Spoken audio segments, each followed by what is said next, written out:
राधे राधे, जय श्री कृष्णा। मैं सीमा सिंह आप सभी धर्म प्रेमियों को सादर प्रणाम करती हूँ। आज मैं आपको कार्तिक मास के 8वें दिन की व्रत कथा सुनाने जा रही हूँ। कार्तिक मास का महात्म्य सुनने वाले बहुत भाग्यशाली होते हैं। कार्तिक मास के रोज के दिन की व्रत कथा सुनने से बहुत पुण्य फल प्राप्त होता है। कहते हैं रोज के दिन का महात्म्य सुनने से एक यज्ञ करने जितना फल प्राप्त होता है। कार्तिक मास के अध्याय को हमेशा तारों की छांव में सुनना चाहिए। कहते हैं कार्तिक स्नान करने वाले और व्रत करने वाले मनुष्य को रोज कार्तिक मास का अध्याय तारों की छांव में सुनना चाहिए। वे मनुष्य बड़े बड़भागी होते हैं। उन्हें महात्म्य सुनने व कार्तिक स्नान और व्रत और पूजा का संपूर्ण फल प्राप्त होता है।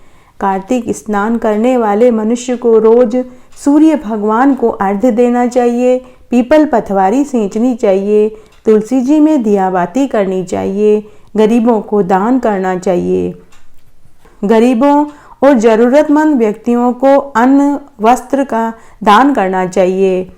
जो मनुष्य पूरे कार्तिक मास में सच्ची लगन और सच्ची श्रद्धा से महात्म्य सुनते हैं, दान पुण्य करते हैं, गाय को हरा चारा, कुत्ते को रोटी, चिड़ी कबूतरों को दाना पानी देते हैं, उनकी सभी इच्छाएं पूरी होती है।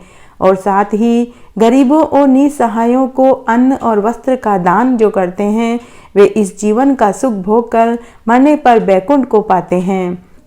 कहते हैं कार्तिक मास में योग्य व जरूरतमंद ब्राह्मणों को अन्न, धन, वस्त्र, साथ ही दूध देने वाली गाय बछड़ा सहित दान देना चाहिए।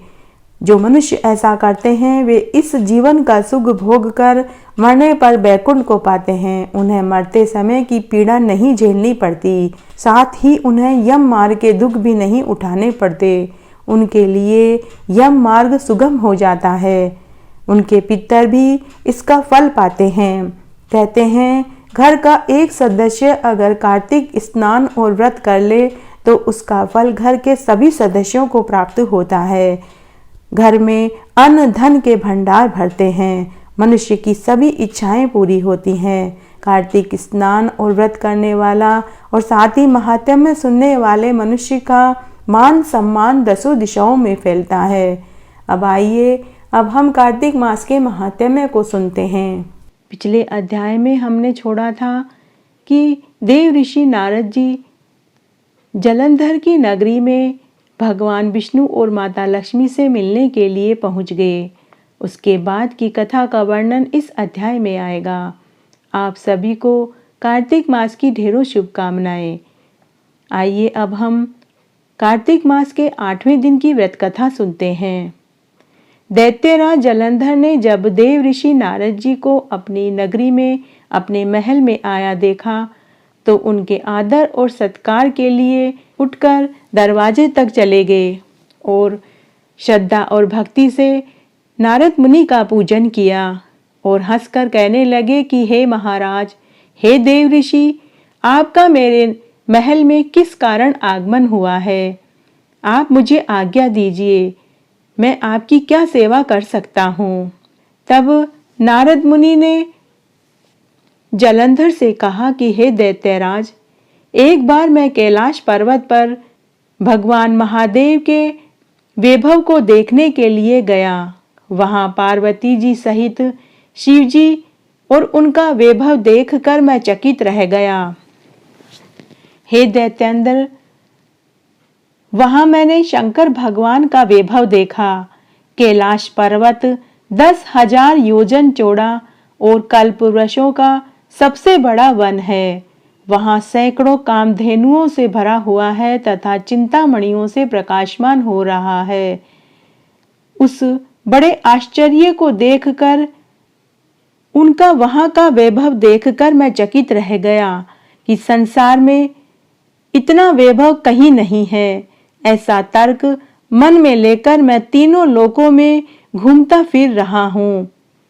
तब मुझे तुम्हारी याद आई और यहां आकर मैंने तुम्हारी समृद्धि देखी, तुम्हारा वैभव देखा, किंतु तुम्हारा वैभव शिव से कम नहीं है।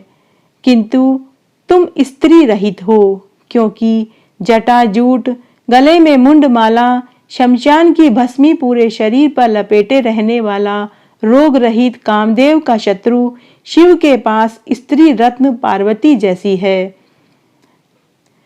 माता पार्वती जी किसी रत्न से कम नहीं है।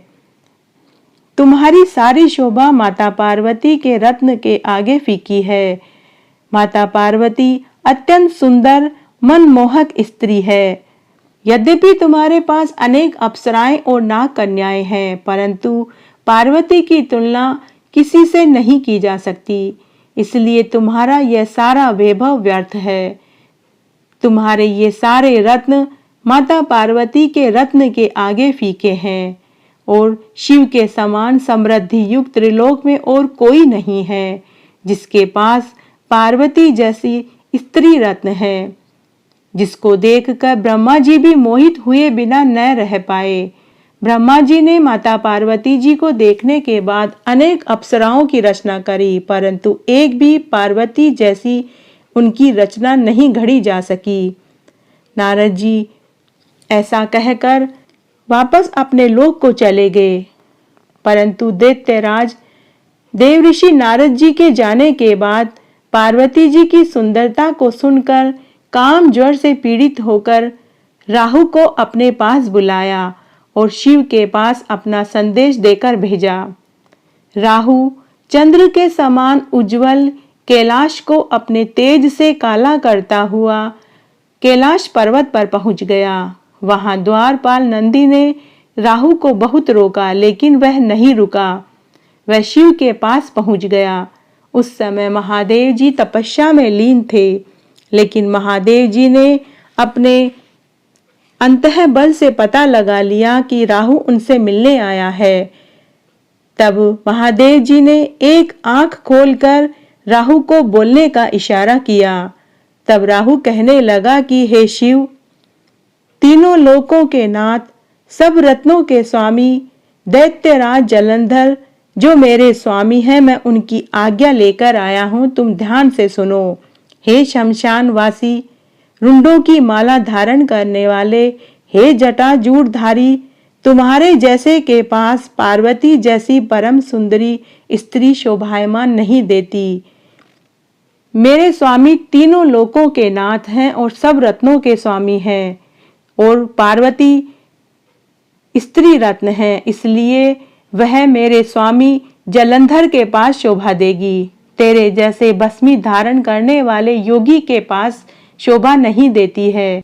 राहु के इतना कहते ही शिवजी की भ्रकुटी में से एक अति भयंकर पुरुष पैदा हुआ, जिसका सिंह के समान मुख, जलती हुई अग्नि के समान लाल नेत्र और ऊपर खड़े हुए बड़े बड़े बाल थे, मानो कि वह दूसरा नरसिंह ही पैदा हुआ हो।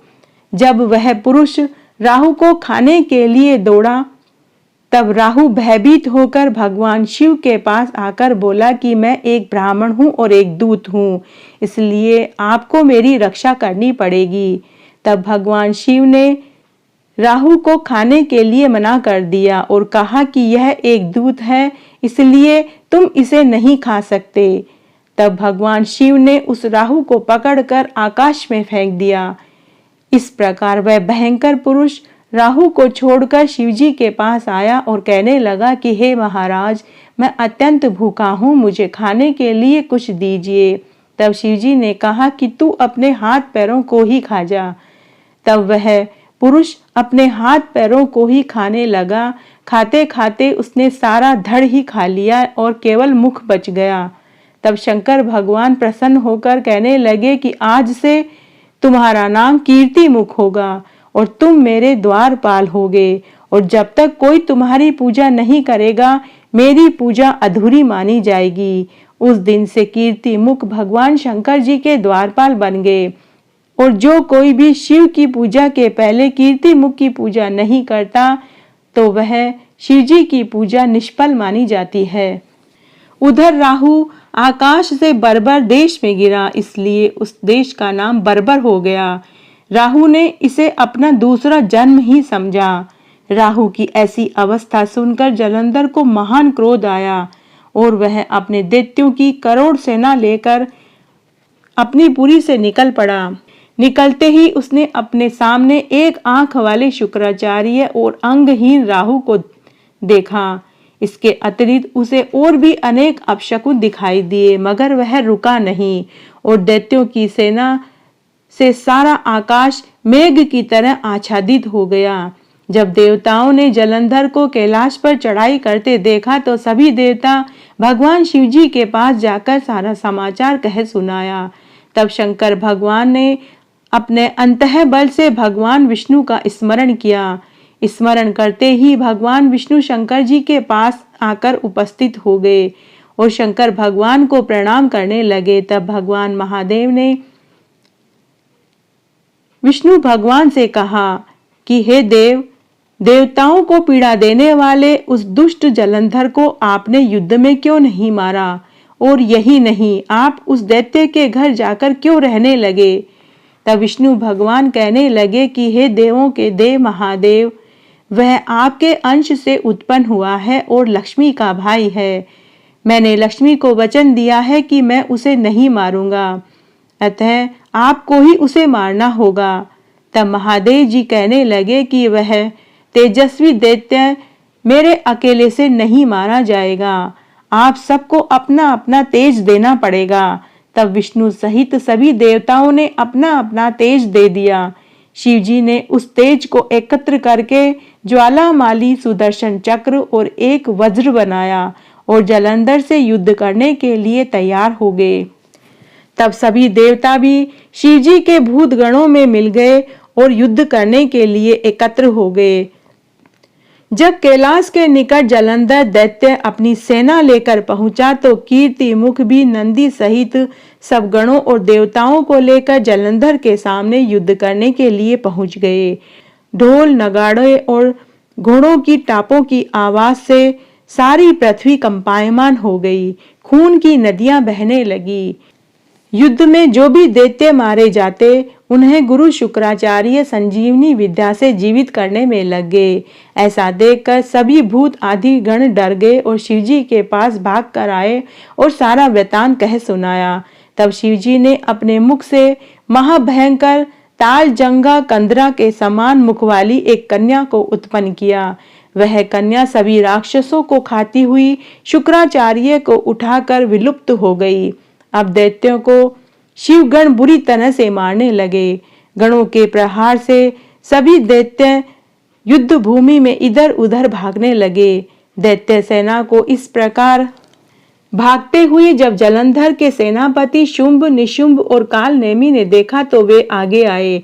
इस तरह तीनों महाबली दैत्यों ने घोर युद्ध करके आकाश को बाणों के टिड्डी दल की तरह ढक दिया और शिवजी के गणों को मारने लगे। यह देखकर शिवगण बुरी तरह से डर गए और भागने लगे। अपनी सेना को भागते हुए देखकर नंदी, गणेश, कार्तिकेय तीनों ने मिलकर कालनेमी, शुंभ और निशुंभ को रोका और उनके साथ वे युद्ध करने में लग गए। कालनेमी और शुंभ दोनों ने गणेश जी को घायल कर दिया। तब गणेश जी की सहायता को वीरभद्र दौड़े और उनके पीछे कुष्मांड, भैरव, वेताल, पिशाच, योगिनी, शाकिनी सब दौड़ पड़े। इनकी गर्जना और किलकिलाहट शब्द से सारी पृथ्वी कंपायमान हो गई और वह दैत्यों को खाने लगे। तब निशुंभ ने कार्तिकेय के मोर को घायल कर दिया और 5 बाण कार्तिकेय की छाती में मारे, जिससे वे अचेत हो गए। जब तक कार्तिकेय चेतना को प्राप्त हुए तब तक निशुंभ ने बड़े वेग से अपनी एक शक्ति उन पर मारी और नंदी ने 7 बाणों से कालनेमी के घोड़ों को मार दिया और उसके सारथी को भी मार गिराया। तब कालनेमी ने भी नंदी के धनुष को काट दिया।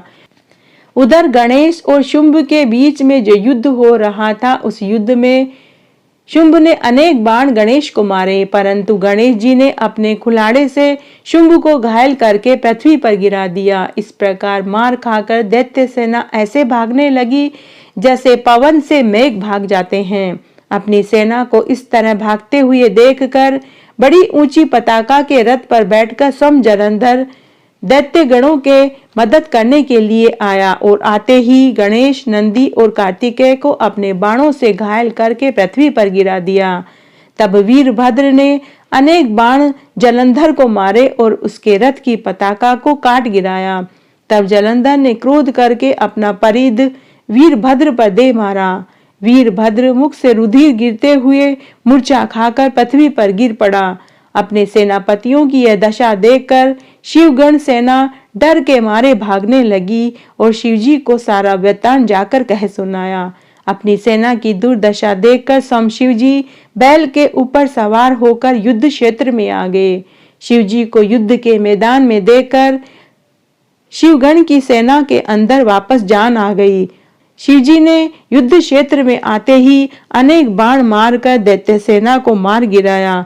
दैत्य सेना युद्ध क्षेत्र में इस तरह भागने लगी जैसे कार्तिक मास के व्रत और स्नान करने से पाप भाग जाते हैं। तब शिवजी ने अनेक बाणों से खड्ग रोमा का सिर काट दिया और त्रिशूल से वलाहक के सिर के 2 टुकड़े कर डाले और पाश से घसमर को बांधकर पृथ्वी पर गिरा दिया। तब जलंधर ने महाघोर शब्द करके रुद्र को ललकारा और उन पर इतने बाण मारे कि आकाश बाणों से ही ढक गया। शिवजी ने सहज ही बाणों को अपने ही बाणों से काट गिराया और आकाश को निर्मल कर दिया और साथ ही अपने बाणों से जलंधर के रथ के घोड़ों और सारथी को मार गिराया। जब जलंधर तलवार लेकर शिवजी पर दौड़ा तो शिवजी ने तलवार को भी काटकर टुकड़े टुकड़े कर दिया। इस तरह दोनों में द्वंद्व युद्ध छिड़ गया। शिवजी ने दैत्य की छाती पर एक मुक्का मारा और उसको उठाकर ऐसे फेंका कि वह कोसों दूर जाकर गिरा। तब जलंधर ने शिवजी को अजय देखकर गंधर्वी माया रची। गंधर्व और अप्सराएं वहां नाचने गाने लगी, ताल बजाने लगी। शिवजी भी इस माया में फंसकर शस्त्र आदि फेंककर नाचने गाने लगे। जलंधर दैत्य शिवजी को माया में फंसा देखकर महादेव जी का रूप धारण करके पार्वती जी के पास पहुंच गए और उनका रूप देखकर कामांध हो गए।